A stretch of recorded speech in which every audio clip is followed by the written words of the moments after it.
Oke, bismillahirrahmanirrahim. Assalamualaikum warahmatullahi wabarakatuh.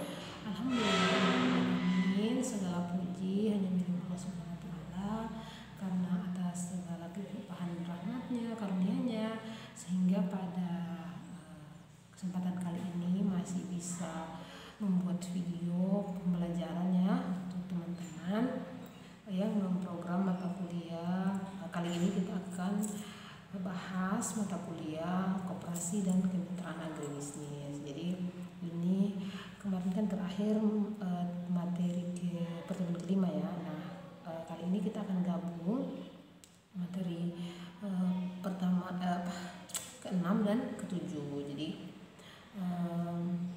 ya lumayan sedikit padat materinya karena memang ada dua pertemuan yang akan saya gabung menjadi dalam video ini menjadi satu video, karena berhubung juga sudah Ramadan, jadi kita padatkan biar teman-teman, kalau kan teman-teman yang semester 4 ini lagi padat-padatnya ya kuliah, dan ya setidaknya kalau 2 mata kuliah dari saya bisa selesai sebelum Ramadan, nanti teman-teman bisa lebih fokus ke mata kuliah yang lain. Oke.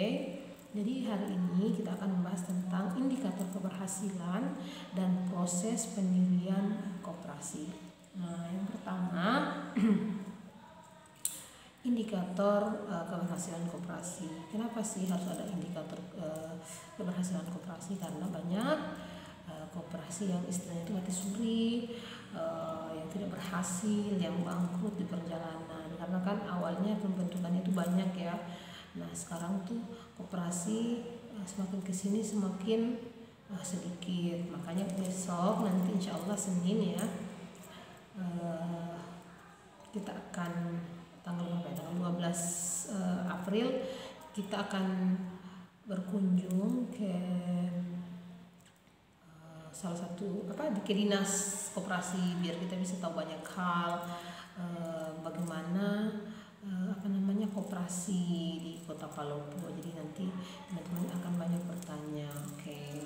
Nah, untuk kali ini kita akan membahas tentang indikator keberhasilan koperasi ya. Jadi ada pendapat ahli yang bernama Hamuk. Keberhasilan suatu organisasi terdiri dari 7 faktor. Jadi ada 7 faktor ya menurut beliau ini. Yang pertama, keterampilan dalam komunikasi. Jadi akan membangun hubungan yang baik dalam subsistem, serta dengan adanya kejelasan komunikasi akan sangat penting untuk keberhasilan suatu organisasi. Jadi kan koperasi ini kan adalah salah satu organisasi organisasi kemasyarakatan yang bisnisnya itu ekonominya. Jadi ternyata keterampilan komunikasi, baik itu komunikasi antara pimpinan, antara pengurus dengan anggota maupun dengan lembaga yang lain yang bisa menjadi mitranya ya. Karena kan koperasi ini memang harus bermitra supaya bisa besar. Kemudian yang kedua, stabilitas goals ya. Jadi goals itu tujuan. Dalam pencapaian tujuan, pluralisme itu tujuan itu penting. Plural itu maksudnya kesamaan. Jadi antara anggota dan pengurus itu harus punya kesamaan tujuan. Yang kedua, uncovering and working with conflict. Jadi seperti mengklarifikasi komunikasi dan penetapan tujuan akan menyebabkan peningkatan kesadaran akan konflik. Jadi pasti ya kalau orang bergabung dalam sebuah wadah dan kita beda-beda, kita saudara saja bisa berbeda, apalagi dengan orang lain. Nah itu biasanya menyebabkan konflik. Maka penting adanya resolusi konflik namanya ya. Jadi kita bagaimana menyelesaikan konflik. Oke. Itu kemudian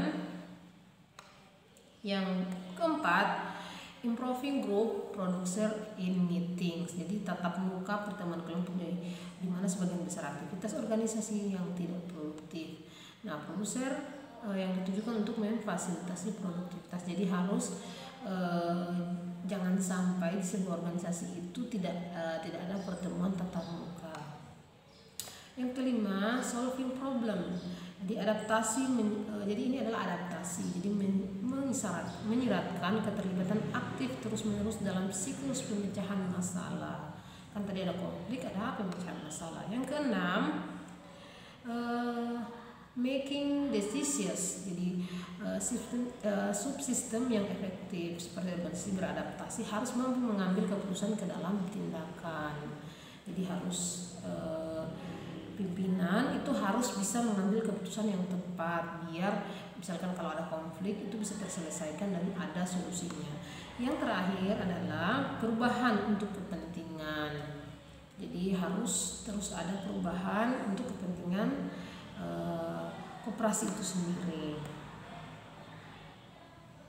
Nah, kemudian menurut Hanel 1989, keberhasilan koperasi dapat diukur melalui 3 pendekatan.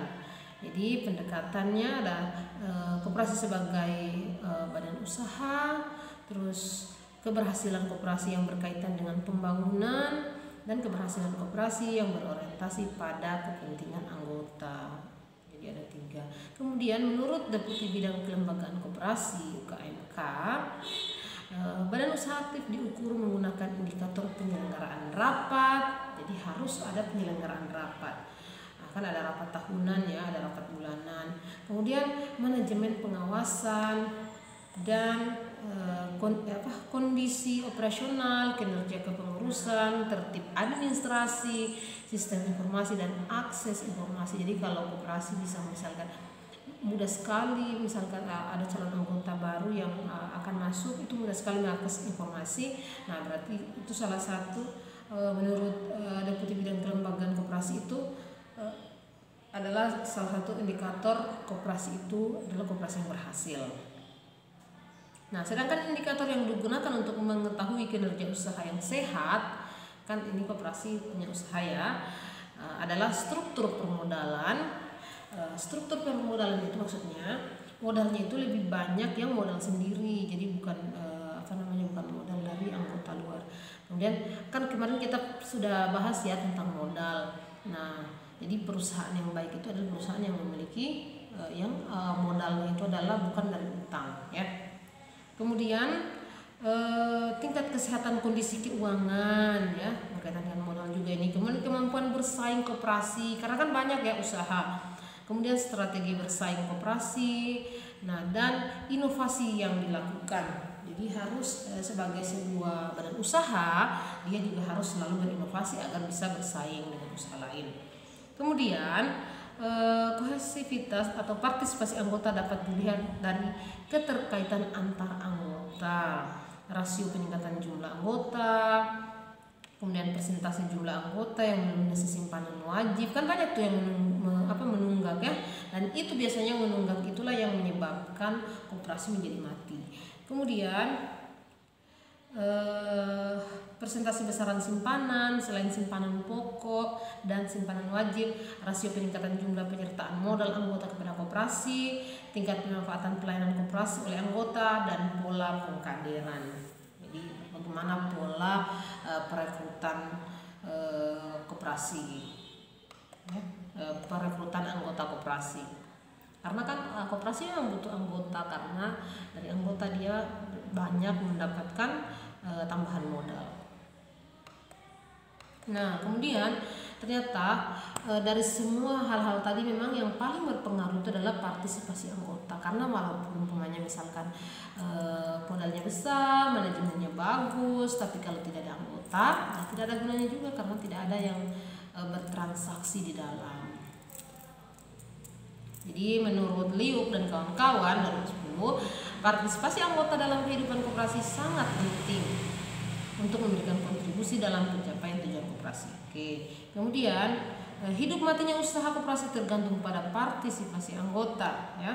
Selain hal itu, pelayanan juga menjadi faktor penentu keberhasilan. Jadi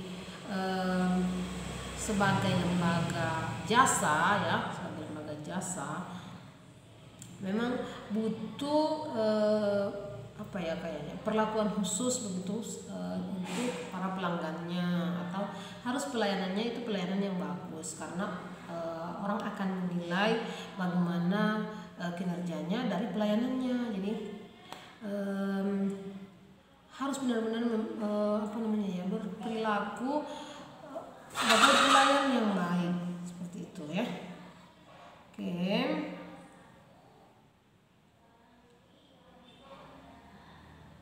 ini pelayanan ini bukan hanya misalkan untuk anggota baru, tapi juga yang paling penting adalah anggota yang sudah terdaftar. Oke. Nah, pelayanan terhadap masyarakat dapat diukur dengan menggunakan indikator pelayanan usaha koperasi yang dinikmati masyarakat non anggota. Presentasi besaran dana yang disisihkan untuk pelayanan sosial. Jadi penting, ternyata koperasi itu juga punya kayak kewajiban sosial itu untuk menyisihkan sebagian keuangannya untuk pelayanan sosial. Kemudahan masyarakat untuk mendapat informasi bisnis yang disebarkan oleh koperasi, dan tanggapan masyarakat sekitar terhadap koperasi. Ya. Nah, kemudian ada juga pendapat yang mengatakan keberhasilan koperasi itu ditinjau dari dua hal. Pertama, faktor internal, yang kedua faktor eksternal. Nah, faktor internal itu terdiri dari kualitas SDM. Sebenarnya di materi-materi sebelumnya sudah kita bahas ya, bagaimana sumber daya manusia itu penting dalam kehidupan koperasi. Kemudian sistem manajemen koperasi, kemampuan keuangan koperasi, dan budaya organisasi koperasi. Kenapa penting? Jadi budaya itu maksudnya kehidupan koperasi di dalam, jadi bagaimana pimpinan dengan anggotanya, bagaimana sama anggota, bagaimana kedisiplinannya, itu namanya budaya. Jadi bagaimana disiplinnya, bagaimana keramahannya, itu ternyata menentukan kualitas dari koperasi itu. Yang kedua, faktor eksternal, iklim perekonomian, khususnya persaingan antara pelaku kegiatan ekonomi, kemudian kebijakan pemerintah di bidang perkoperasian, dan kepedulian masyarakat terhadap koperasi. Ya. Nah, kemudian para pakar koperasi sependapat bahwa faktor internal, khususnya sumber daya manusia, merupakan faktor dominan yang sangat berpengaruh terhadap keberhasilan koperasi. Mereka menyebutnya bahwa manajer koperasi merupakan kunci sukses bagi koperasi. Tapi harus ada tambahannya bahwa memang faktor eksternal juga sangat penting. Misalkan walaupun koperasinya maju, tapi ternyata ada misalkan ya ada peraturan pemerintah yang bertolak belakang dengan tujuan koperasi atau dengan budaya koperasi atau apalah segala macamnya, itu juga akan menjadi masalah sebenarnya, karena kita kan selalu ada regulasi seperti itu. Apalagi koperasi ini kan adalah organisasi yang dulunya walaupun didirikan oleh petani, tapi digagas oleh petani, tapi tetap harus atas izin pemerintah, ya. Oke, yang kedua, proses pendirian koperasi. Jadi proses pendirian koperasi ini ada tiga bagian ya. Yang pertama, rencana pembentukan. Jadi suatu koperasi hanya dapat didirikan bila memenuhi persyaratan dalam mendirikan koperasi. Beberapa hal yang harus diperhatikan ya. Yang pertama, orang-orang yang akan mendirikan koperasi dan yang nantinya akan menjadi anggota koperasi hendaknya mempunyai kegiatan dan kepentingan ekonomi yang sama. Kegiatan ekonomi yang sama diartikan memiliki profesi atau usaha yang sama, sedangkan kepentingan ekonomi yang sama diartikan memiliki kebutuhan ekonomi yang sama. Yang kedua, usaha yang akan dilaksanakan oleh koperasi harus layak secara ekonomi, bahwa usaha tersebut akan dikelola secara efisien dan mampu menghasilkan keuntungan usaha dengan memperhatikan faktor-faktor tenaga kerja, modal, dan teknologi. Yang ketiga, modal sendiri harus cukup tersedia untuk mendukung kegiatan usaha yang akan dilaksanakan oleh koperasi. Yang keempat, kepengurusan dan manajemen harus disesuaikan dengan kegiatan usaha yang akan dilaksanakan agar tercapai efektivitas dan efisiensi dalam pengelolaan koperasi. Nah, perlu diperhatikan, mereka yang nantinya ditunjuk atau dipilih menjadi pengurus haruslah orang yang memiliki kejujuran, kemampuan, dan kepemimpinan agar koperasi yang didirikan tersebut sejak dini telah memiliki kepengurusan. Ya. Kemudian yang kedua, rapat pembentukan setelah tadi ya persiapannya. Kemudian kedua, rapat pembentukan koperasi. Nah, rapat pembentukan koperasi ini harus memenuhi dua hal. Yang pertama, rapat sekurang-kurangnya dihadiri 20 orang yang dipimpin oleh seorang atau beberapa orang pendiri koperasi. Yang kedua, disarankan mengundang pejabat atau petugas yang memahami seluk-beluk koperasi, perkoperasian. Nah, kemudian Apa sih hal-hal yang dibicarakan dalam rapat yang tujuan mendirikan koperasi ini? Yang pertama, kegiatan usaha yang hendak dijalankan, jadi di rapat itu. Kemudian yang kedua, persyaratan menjadi anggota, itu dibahas juga di rapat. Yang ketiga, menetapkan modal yang akan disetor kepada koperasi, diantaranya dari simpanan pokok dan simpanan wajib. Yang berikutnya, yang keempat, memilih nama-nama pendiri koperasi. Yang keenam, memilih nama-nama pengurus dan pegawai koperasi. Yang ketujuh, menyusun anggaran dasar ADRT, anggaran dasar rumah tangga. Oke, yang ketiga, menetapkan anggaran dasar.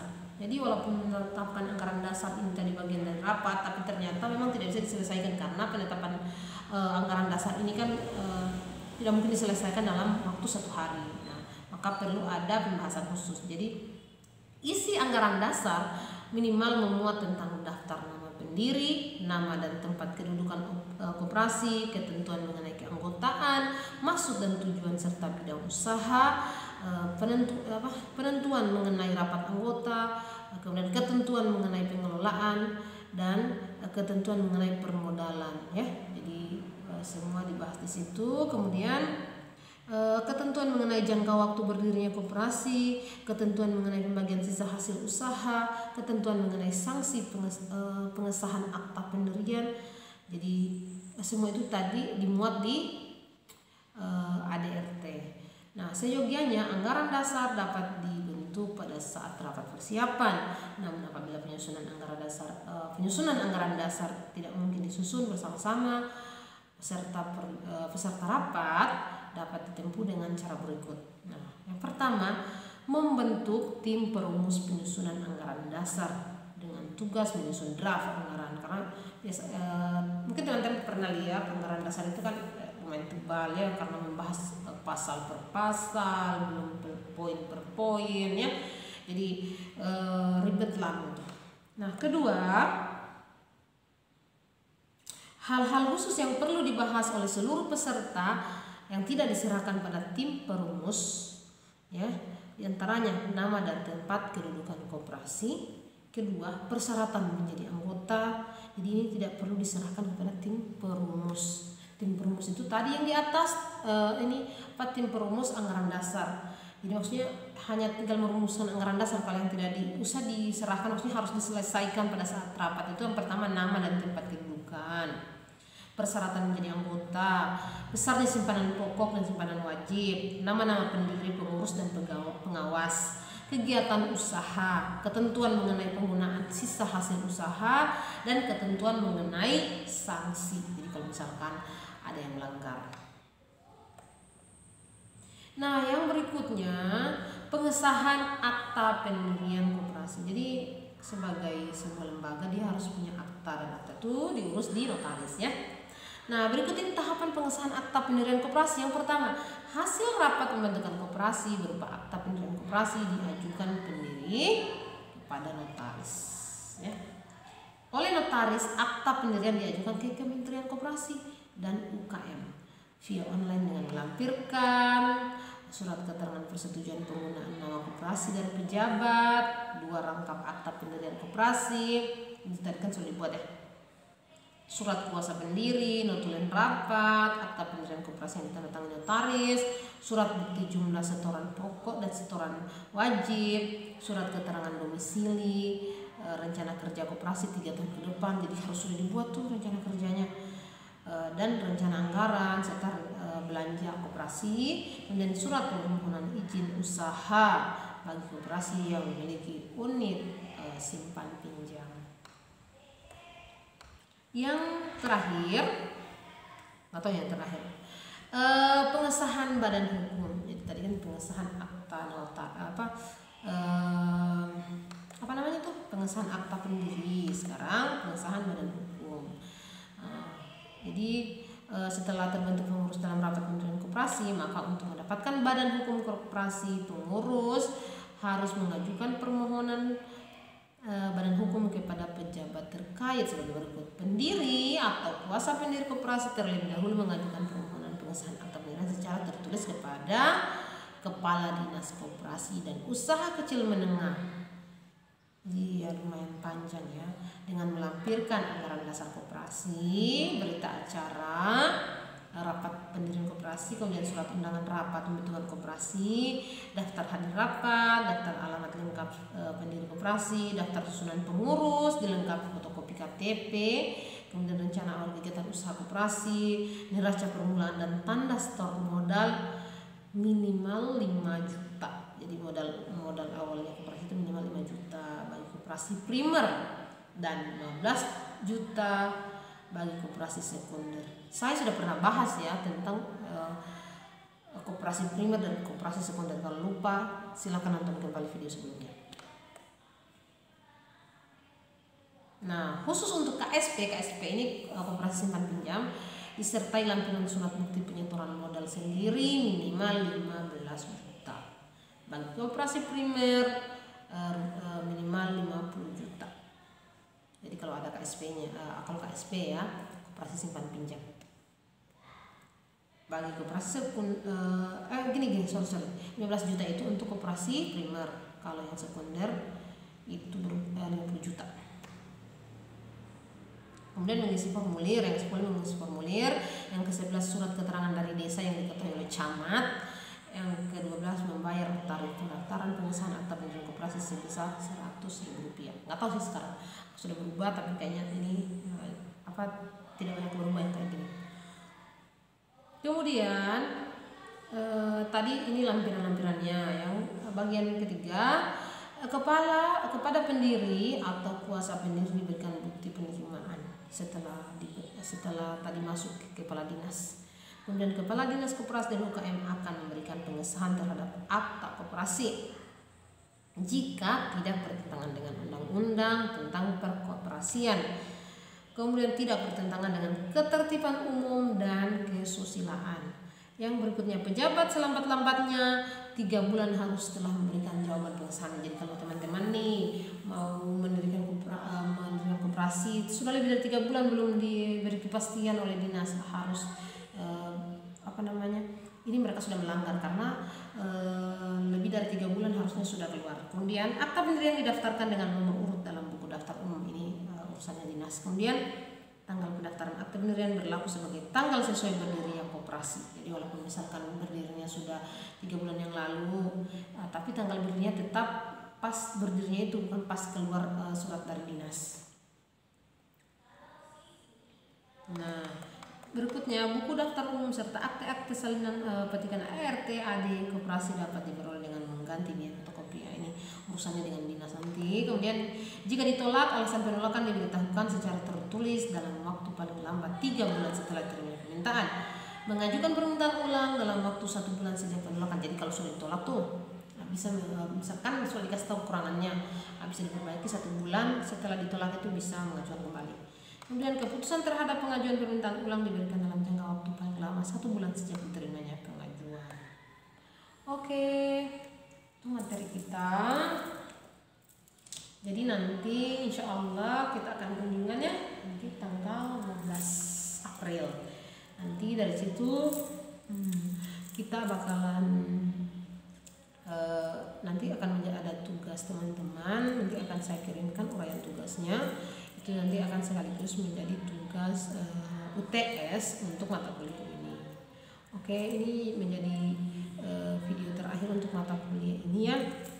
Mohon maaf atas segala kekurangan. Semoga kita nanti akan ketemu lagi di mata kuliah yang berbeda ya, masih di semester ini, mata kuliah